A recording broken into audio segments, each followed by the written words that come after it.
Halo teman-teman, selamat datang di video ini. Kita akan berbicara tentang cara kerja galvanometer, kumparan bergerak magnet permanen. Apa itu galvanometer? Adalah instrumen elektromekanis yang digunakan untuk mendeteksi dan menunjukkan arus listrik. Itu adalah elektromagnetic sensitive. Perangkat yang dapat mengukur arus rendah bahkan dari urutan beberapa mikroampere. Galvanometer bekerja sebagai aktuator dengan menghasilkan defleksi putar sebagai respon terhadap arus listrik yang mengalir melalui kumparan dalam medan magnet konstan. Sekarang, mari kita bicarakan tentang detail konstruksi permanen magnet moving coil galvanometer permanen. Magnet moving coil galvanometer terdiri dari dua magnet permanen cekung, di mana medan magnet diarahkan dari utara ke selatan, dan kumparan berbentuk persegi panjang yang memiliki banyak lilitan. Biasanya terbuat dari kawat tembaga berisolasi tipis atau halus yang dililitkan dari kedua ujung kumparan bebas berputar pada sumbu tetap. Seluruh susunan terdiri dari dua rambut perunggu fosfor seperti pegas. Yang pertama dihubungkan ke ujung bebas poros atas dari kumparan, dan pegas kedua dihubungkan ke ujung bebas poros bawah dari kumparan, dan keduanya pegas ini tetap dari ujung lainnya. Dengan bantuan skrup pengikat inti besi lunak silindris diposisikan secara simetris di dalam kumparan untuk meningkatkan kekuatan medan magnet dan membuat medan radial. Ada alasan yang sangat penting untuk menjaga medan magnet tetap radial yang akan kita bicarakan nanti dalam video ini. Selama kerja galvanometer juga ujungnya dipasang pada kumparan yang diputar untuk mengukur defleksi sudut pada kumparan, dan dua ujung kumparan dihubungkan ke dua terminal galvanometer. Prinsip magnet permanen kumparan bergerak galvanometer magnet permanen.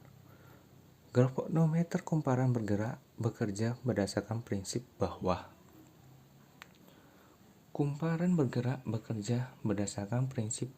kumparan pembawa arus yang ditempatkan dalam medan magnet mengalami torsi ketika arus dibiarkan mengalir.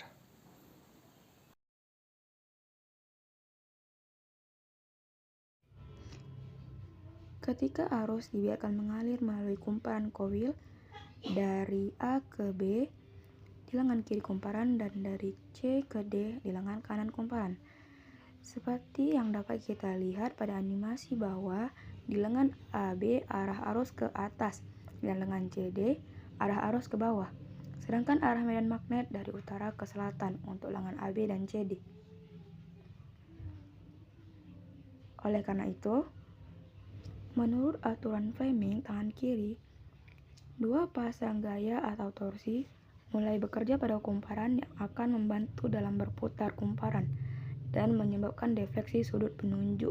Pada saat ini, pegas ikut berperan dan menciptakan torsi lawan untuk menahan setiap defleksi tambahan yang tidak perlu atau kerusakan penunjuk yang sangat sensitif, dan selalu memastikan berfungsinya galvanometer dengan skala kalibrasi yang sesuai disediakan untuk konversi defleksi sudut penunjuk dalam mikroampere.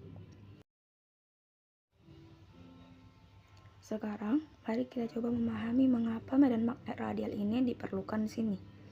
Kami telah menggunakan magnet bentuk cekung untuk menghasilkan magnet radial. Tetapi, mengapa? Mari kita jelajahi sekarang. Persamaan torsi dalam hal ini adalah N IAB sin theta, di mana N mewakili jumlah belokan, I adalah arus, dan theta adalah sudut antara medan magnet B dan vektor area yang selalu normal untuk kumparan persegi panjang. Sangat jelas bahwa tanda theta untuk sudut 90 derajat selalu 1. Mari kita beralih ke tampilan atas dan mencoba menganalisisnya. Sekarang kita dapat melihat bahwa karena medan magnet radial untuk setiap posisi kumparan, medan magnet kumparan dan vektor area berada pada sudut kanan, atau theta sama dengan 90 derajat. Oleh karena itu, medan magnet radial memberi torsi konstan terlepas dari putaran kumparan ini, membuat defleksi berbanding lurus dengan arus.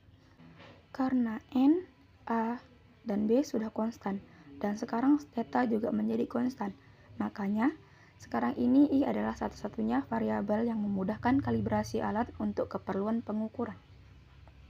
Tang ampere. Di sini saya akan menjelaskan bagaimana simulasi tang ampere. Tang ampere adalah alat yang berbentuk seperti penjepit pakaian yang dapat mengukur arus listrik yang mengalir pada kabel dengan cara menjepit tang ampere mengelilingi kabel. Multimeter pada biasanya harus dirangkai secara seri dengan rangkaian yang ingin diukur sehingga kabel harus dibuka terlebih dahulu. Sebaliknya, tang ampere mampu mengukur arus listrik pada kabel dengan cara mendeteksi medan magnet yang menghasilkan arus listrik. Singkatnya, tang ampere mampu mengukur rangkaian atau alat elektronik lainnya dalam keadaan menyala. Tang ampere memiliki banyak jenis. Mereka dapat dikelompokkan berdasarkan besaran yang ingin diukur. Arus bolak-balik, arus searah, kebocoran arus masuk, tegangan, atau parameter lainnya seperti hubungan rangkaian, hambatan, dioda, kapasitansi, dan suhu. Tang ampere membuat pengukuran menjadi lebih aman karena kita hanya perlu menjepitnya di sekeliling kabel, tidak perlu memotong kabel terlebih dahulu. Tapi bagaimana cara tang ampere melakukan ini? Tang ampere mengukur menggunakan sebuah arus medan magnet yang dihasilkan oleh arus yang mengalir pada kabel. Arus yang mengalir menghasilkan medan magnet berbentuk lingkaran seperti pada ilustrasi. Besar medan magnet dipengaruhi oleh besarnya arus yang mengalir.